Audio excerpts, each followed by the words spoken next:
Buenas tardes, ¿qué tal? Soy el doctor Brian Sánchez. El día de hoy vamos a hacer la clase de antibióticos, ¿ok? Bien, para hablar de antibióticos tenemos que recordar varios aspectos de biología, microbiología, farmacología, terapéuticas, también un poco de clínicas, ¿no? Vamos a empezar.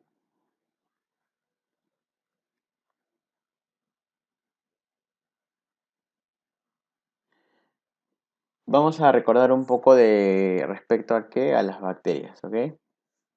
Para eso vamos a hacer un esquemita para poder recordar bacterias.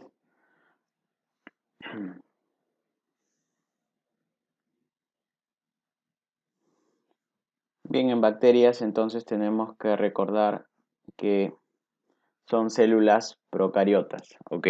Las bacterias son células procariotas. Entonces acá lo vamos a anotar. Bacterias son células procariotas. Entonces al ser células procariotas carecen de varias organelas, ¿no? ¿Qué organelas no tienen las bacterias? No hay mitocondria. ¿Qué más? No tienen núcleo y tampoco tienen aparato de Golgi, ¿ok? Entonces, como no tienen mitocondrias, ¿dónde van a producir su energía? En el mesosoma. Al no tener núcleo, el DNA se encuentra libre generalmente en el citoplasma y el aparato de Golgi, donde se sintetizan proteínas, al no tenerlo, también la síntesis de proteínas se va a realizar en el citoplasma.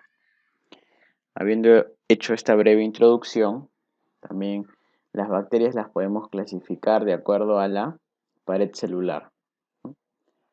Como bacterias típicas, o sea, las bacterias típicas son bacterias de vida libre que presentan pared celular, y las atípicas, ¿no? Las atípicas son bacterias eh, siempre de vida intracelular, ¿no? Que viven parasitando a otras células. Entonces, las bacterias típicas, al poseer pared celular, ¿para qué les va a servir la pared celular? La primera función sirve de barrera osmótica, ¿no? Esa es la función de la pared celular. Y dos, la pared celular nos va a servir para darle la forma a la bacteria, ¿ok? Entonces, respecto a su forma, podríamos tener cocos, podemos tener bacilos, o cocobacilos, espiroquetas, vibrios, entre otros, ¿no? Pero esos son los principales. Luego, esta pared es susceptible de ser teñida, ¿no? Entonces puede tener una tinción, ¿ya?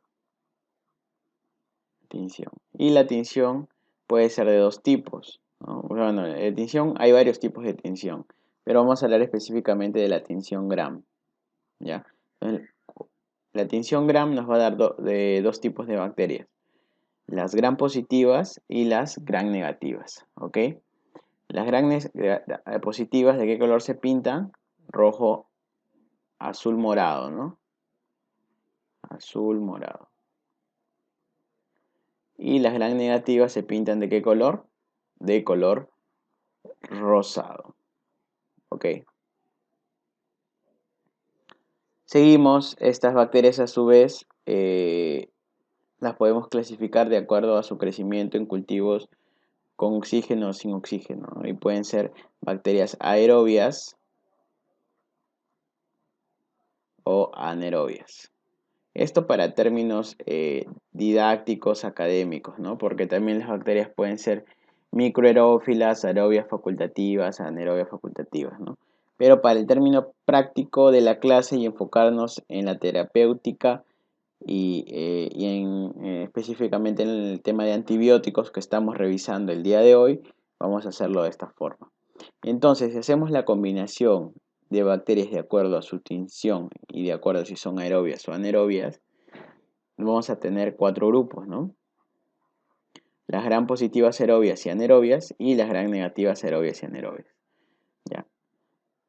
Si lo vemos de esa forma, tendría, para poder recordar a las principales patógenos, a las principales bacterias, tendría que realizar 4 esquemas, ¿no? Pero para términos didácticos, el día de hoy vamos a hacer 2 esquemas.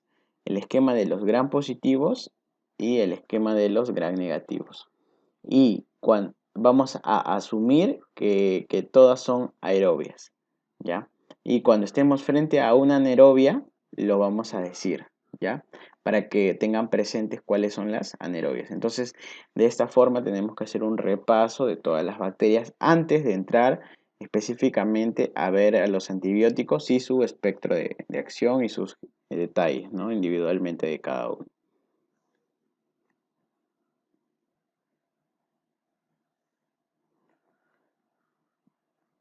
Entonces vamos a hacer el esquema que les había dicho.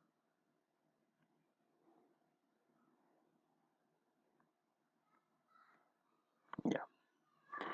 Empezamos con los gram positivos. ¿Ok?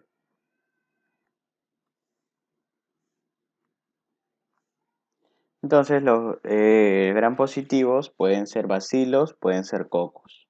¿Ya? Los bacilos,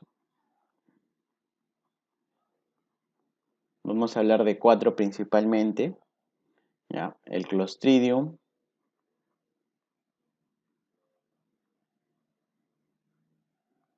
Corynebacterium,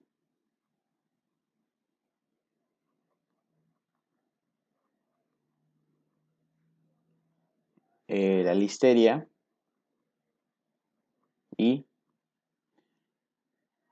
el Bacillus. Entonces vamos a destacar, vamos a resaltar acá con color rojo al Clostridium. ¿Por qué? Porque el Clostridium es un anaerobio. Hay muchas especies de Clostridium.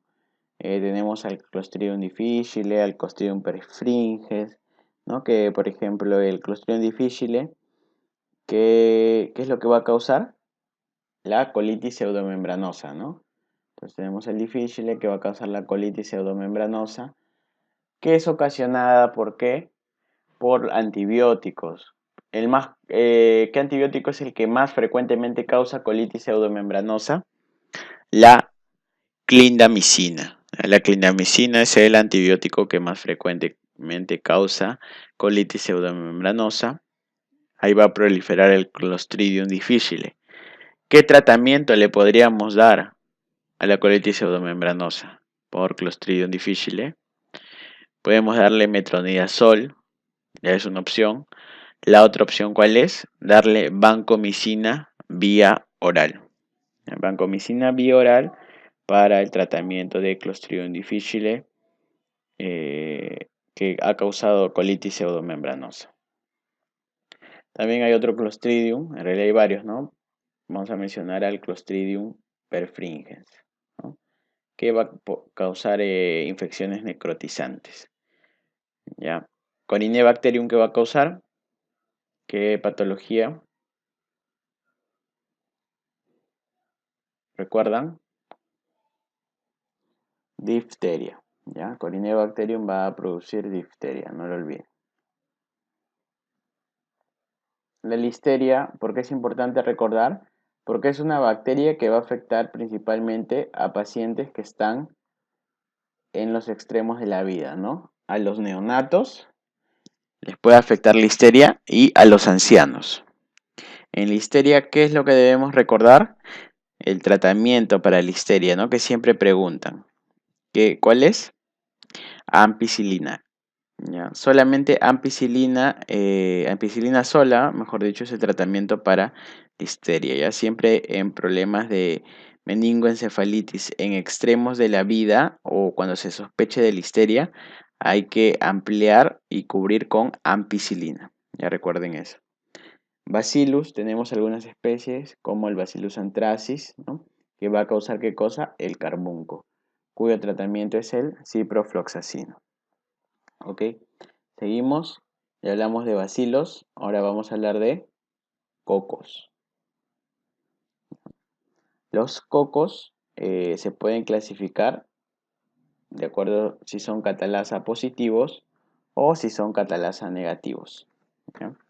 Los catalasa positivos, ¿quiénes son? Los estafilococos, ¿no? Entonces acá ponemos catalasa positivo, cocos catalasa positivos, los estafilococos. Y a su vez estos estafilococos se pueden subclasificar, ¿no? De acuerdo a su reacción con la coagulasa.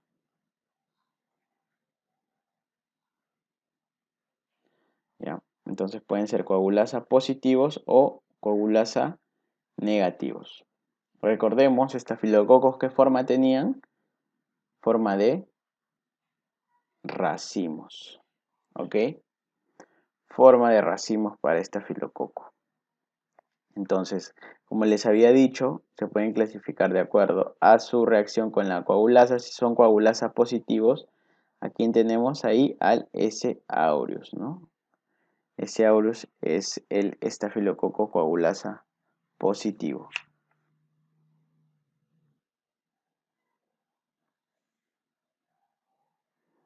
Y el S. aureus es una bacteria que tenía mucha importancia en la era preantibiótica, ¿no? ¿Por qué? Porque recordemos, en la era preantibiótica, en la Primera Guerra Mundial, muchos de los soldados heridos, ¿no? De las personas heridas durante la guerra, murieron por infecciones de S. aureus, ¿no? Entonces, más murieron en la guerra por infecciones por estafilococo que por la misma guerra, ¿no? Ya para la Segunda Guerra Mundial se había iniciado con la producción industrial de penicilinas, ¿no? Entonces, para la Segunda Guerra Mundial este problema ya estaba resuelto. Sin embargo, a los pocos años también aparecieron los estafilococos resistentes, ¿no? Que los tenemos hasta ahora. Bueno, aquí en Perú todavía tenemos estafilococo aureus que son sensibles. Entonces, de acuerdo a su resistencia o sensibilidad, tenemos los S. aureus meticilinos sensibles, ¿ya? Y a los S. aureus meticilino resistentes, ¿no? A los estafilococcus aureus meticilinos sensibles, ¿con qué les damos de tratamiento? Oxa y dicloxa, ¿no? Oxacilina vía parenteral y dicloxacilina vía oral. ¿Ya? Para los S. aureus meticilinos resistentes utilizamos vancomicina. ¿Ya? Vancomicina. Los estafilococos catalasa positivos y coagulasa negativos, ¿quiénes son? Tenemos dos, ¿no? Antes se consideraban que estos eran contaminantes, ¿no? ¿Por qué? Porque si crecían en una muestra se consideraban que eran contaminantes porque también son saprofitos de la piel. Entonces, ¿a quién tenemos? Aquí como representante al estafilococo epidermidis y al estafilococo saprophyticus. Entonces, ¿cómo tenemos la certeza de que si en nuestro cultivo están creciendo estas dos bacterias o cualquiera de estas bacterias, cómo tenemos la certeza de que no es una contaminación? Bueno, los hemocultivos se toman dos muestras, ¿no? Una en cada brazo, generalmente, y en ambas muestras debería crecer lo mismo, ¿no? Si no se considera que es una contaminación, ¿ok? Por otra parte, vamos a ver que hay cocos catalasa negativos. ¿Quiénes son estos? Son los streptococos. ¿Ok? Eh, y los streptococos, que por cierto crecen en cadenas, se pueden clasificar de acuerdo a si hacen o no hacen hemólisis, ¿no? O al grado de hemólisis que realizan. Entonces tenemos los alfa hemolíticos, los beta hemolíticos y los gamma hemolíticos, ¿ya? Los alfa hemolíticos hacen hemólisis parcial, ¿no?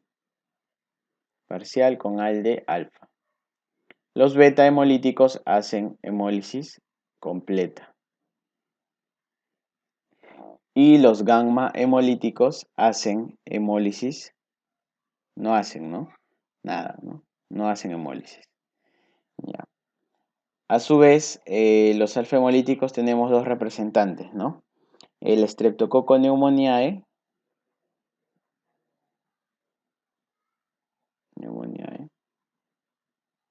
y el Streptococcus viridans.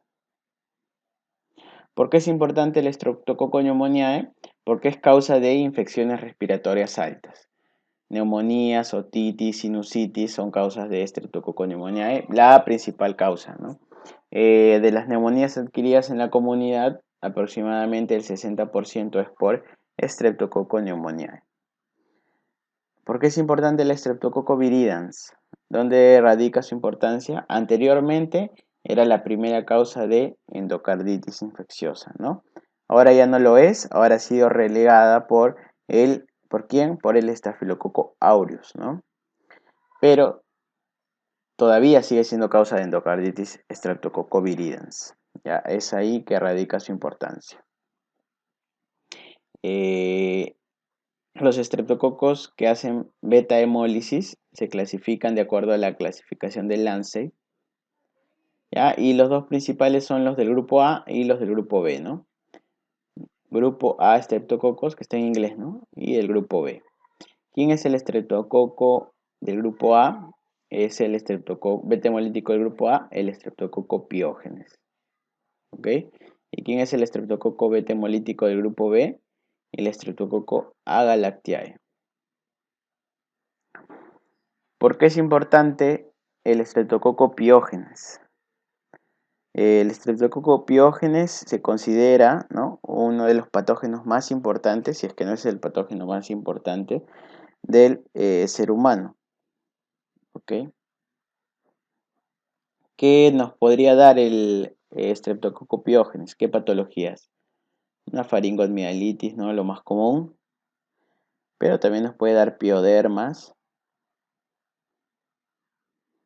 celulitis y las fascitis necrotizantes inician con Streptococcus pyogenes, ¿no?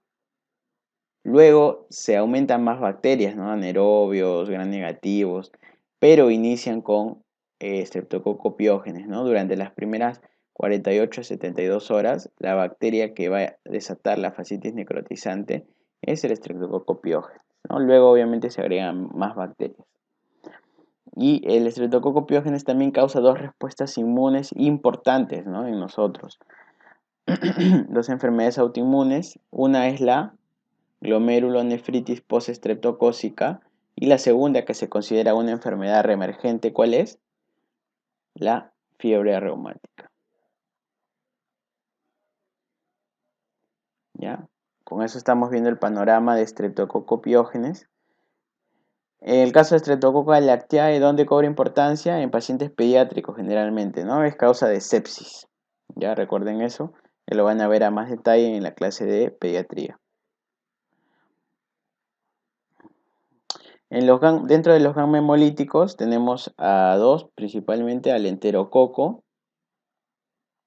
y al peptostreptococo, ¿no? Peptostreptococo, que lo vamos a resaltar de rojito también, ¿por qué? Porque ¿qué cosa es? Es un anaerobio, ¿no? Entonces, peptostreptococo nos puede dar dos patologías, ya que son patologías, abscesos e incluso necrotizantes del suelo de la boca, ¿no? Que son la angina de Vincent y la angina de Ludwig, ¿ya? Angina de Vincent y angina de Ludwig. Son estas dos patologías que se presentan. Y el enterococo, a su vez tenemos dos especies importantes. Una es el enterococo faecium y el otro es el enterococo fecalis. ¿Ya? Faecium hay que recordarlo, ¿por qué? Porque es resistente a vancomicina. Ya, ok, Enterococcus faecium es resistente a vancomicina y como alternativa de tratamiento se le puede dar linezolid. Bien. Ahora vamos a pasar a hacer el esquema de los gram negativos. ¿Ya?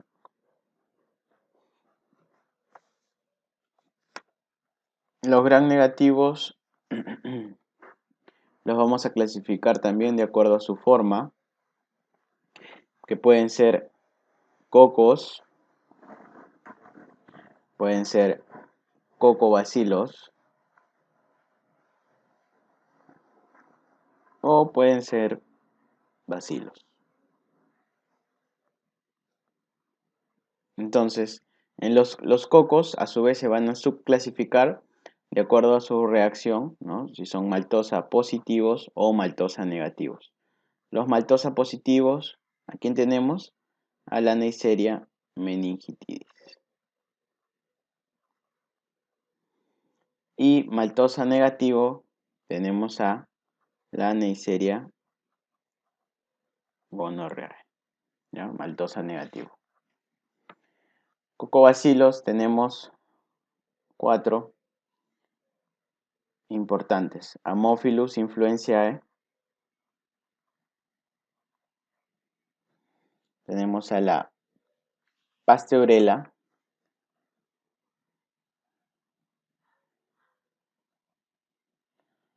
Brucella y, ¿qué más?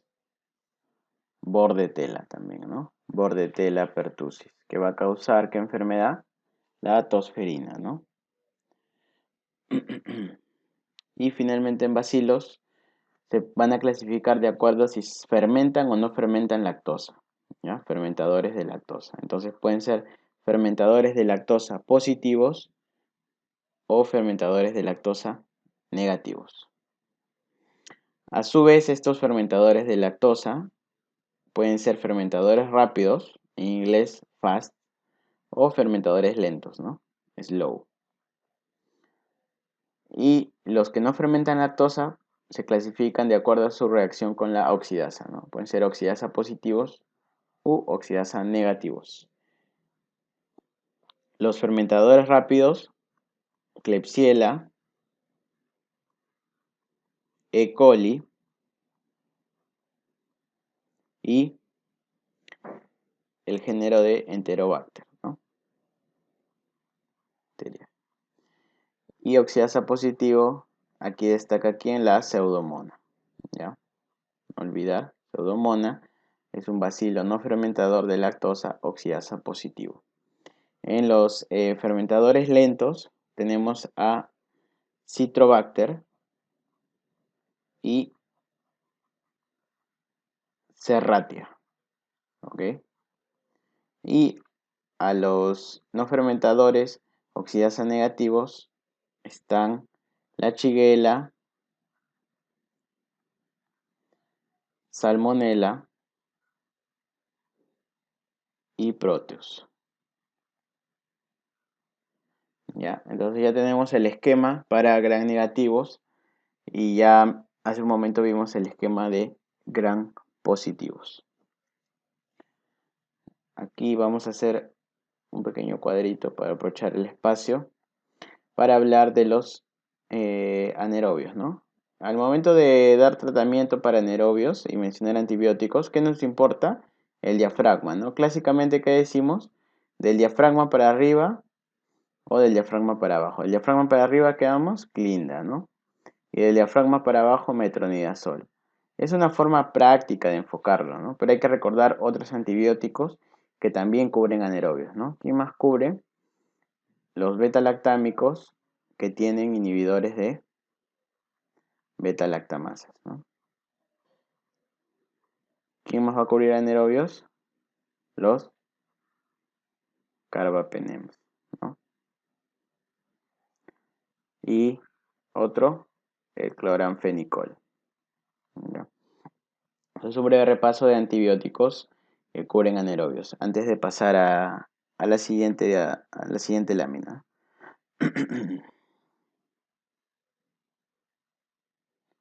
Pasar aquí. vamos a hacer un esquema de la pared celular, ya para poder diferenciar eh, los gram negativos de los gram positivos e identificar también dónde van a actuar los antibióticos que son activos frente a la pared celular. ¿Ya? Entonces, bueno, la pared celular, ¿no? ¿De qué está formado? De peptidoglicano, ¿no? Peptidoglicano.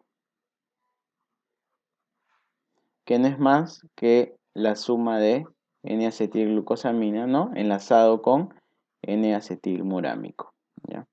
Entonces partamos de aquí y vamos a hacer el esquemita. Perdón.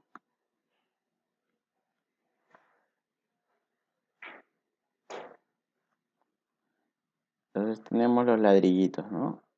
Cada ladrillito va a ser una N-acetilglucosamina y N-acetilmurámico, ¿ya? Vamos a hacer dos capas de ladrillo.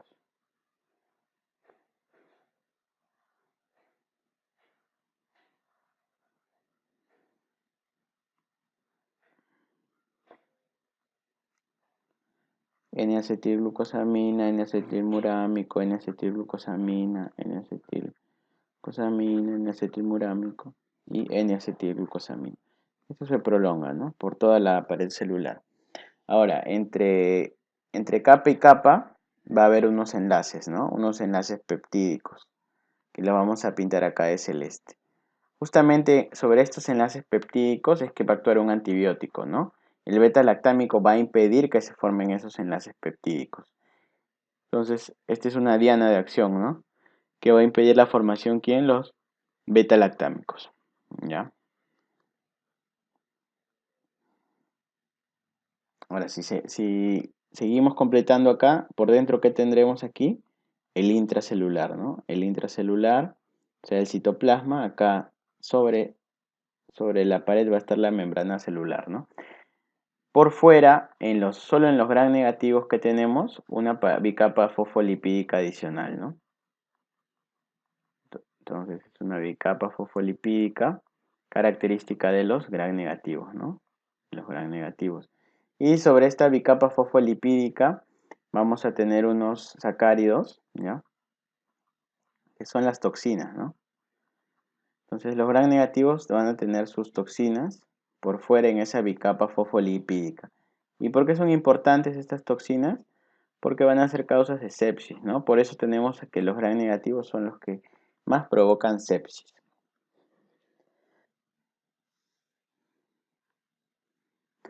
Esta pared celular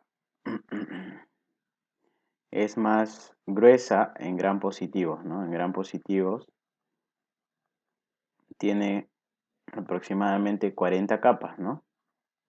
En gram negativos es más delgada, ¿no? Tienen 2 a 3 capas de peptidoglicano, ¿no? Esa es la diferencia entre gram positivos y gram negativos. Ya, entonces seguimos.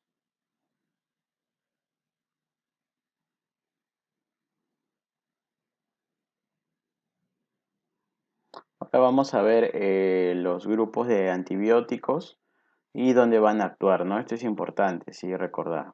Ya vamos a ver eso.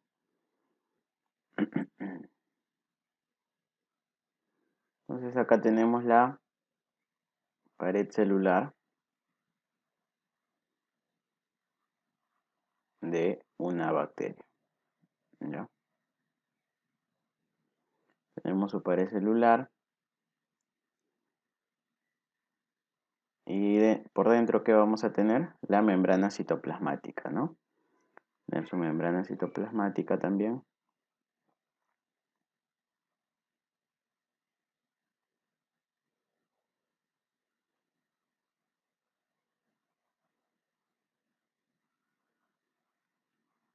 Además, que vamos a encontrar adentro de la bacteria, vamos a encontrar los ribosomas, donde se está dando la síntesis de proteína, ¿no? Con sus dos subunidades, ¿no? La 50S y la subunidad 30S, ¿no?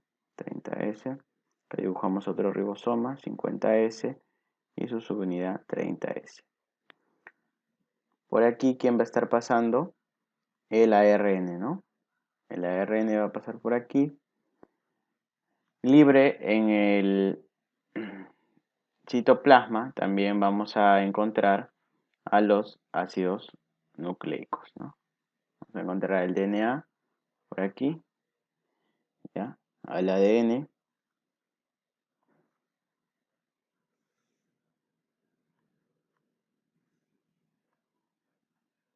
En el citoplasma también vamos a tener al tetrahidrofolato, ¿no? Entonces, los antibióticos pueden actuar en diferentes puntos para ejercer su función, ¿no? Pueden actuar sobre la síntesis de la pared celular. ¿A quiénes tenemos en ese grupo? A la cicloserina, a la vancomicina, ¿no? Que pertenece a los glicopéptidos.